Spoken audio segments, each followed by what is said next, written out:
We are a couple days away from BackLash 2024 in France, and surprisingly it came up super fast. But this is the final last stretch of a pay-per-view, a couple days, couple weeks, months, where everything's stagnant. We're waiting for the fresh new feuds and everything, but surprisingly, even though we're in this stagnant period after WrestleMania, everything leading up to BackLash is still interesting. This show is leading up to be an interesting show. It still has a couple great matches. Surprisingly though, it only has 5 matches, so maybe more matches, they're gonna get more time, or something's gonna happen on the show. I don't know, or more scars. But either way, almost every single match is for a title. There's only like one match that is not for a title. But anyways, before we get into my prediction, remember to hit that like and subscribe button, because we have way more wrestling content, and hopefully you all will enjoy it, because I'm telling you, I got some great videos on the way. So, for the first match of the night is Randy Orton, Kevin Owens RKO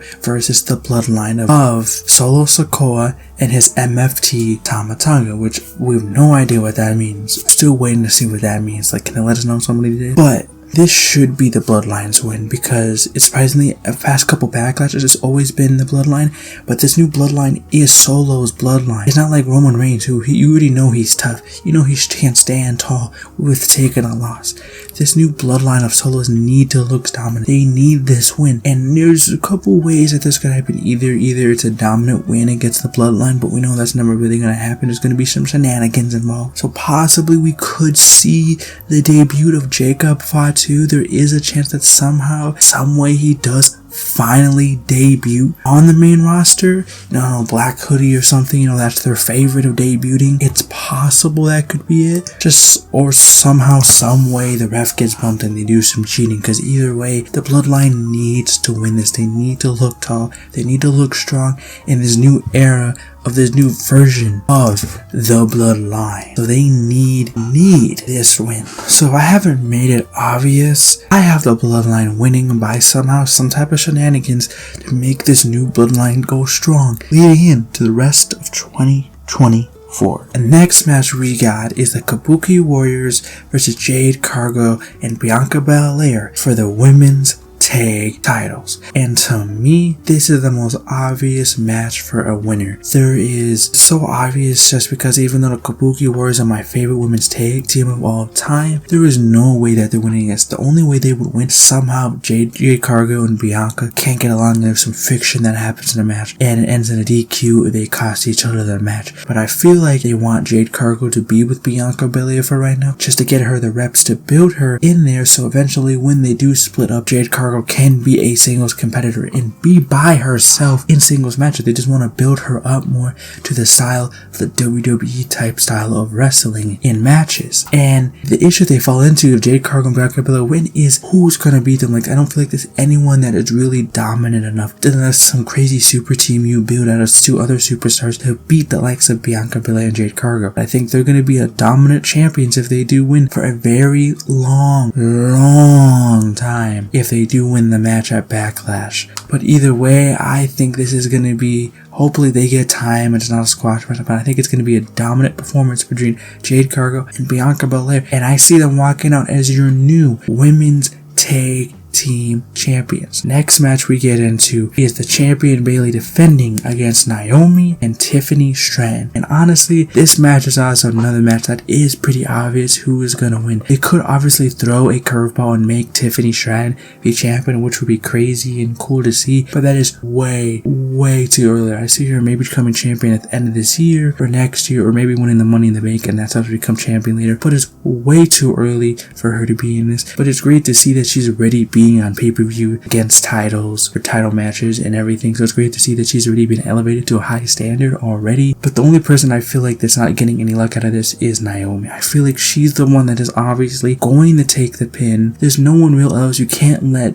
Bayley take the pin because she just became a champion, and Tiffany can't take the pin because she's the next rising star. So I'm sad to say, but I think Naomi is going to take the pin in this match. But overall, I think there's 3 different types of ladies in here that can really give us a nice fun match with different types of styles, to all 3 very talented women. Even though we could see Naomi and even Tiffany being champion, Naomi I just don't think is in her cards right now, maybe in the future, but Tiffany is just way too early for her. Plus, too, Bayley just became champion. It's her first title defense, and I don't think Bayley should be losing anytime soon. There's too many stories with her, Damage Control, or a bunch of other women that she should tell, and she just became champion. So there is no way that she is losing this champion yet. So I have the role model Bayley retaining her title against Naomi, Tiffany at Backlash. The next match we get into is the World Heavyweight Championship of Damien Priest versus the challenger Jay Uso. And this match to me is another obvious on who's gonna win. I've seen people go back and forth, oh, it could be Jay, also it could be Damien, and I'm like, nah, it's pretty obvious who's gonna win. Just because Damien just became champion, there was no way you're gonna throw this championship off of Damien Priest when he just got it. He has to at least have a couple months of a reign. Plus two, even though, yeah, they want to have Jay Uso as the next top guy on Raw because, you know, CM Punk is injured, Seth Rollins was technically the top guy and he's injured out from surgery right now, so he's not there,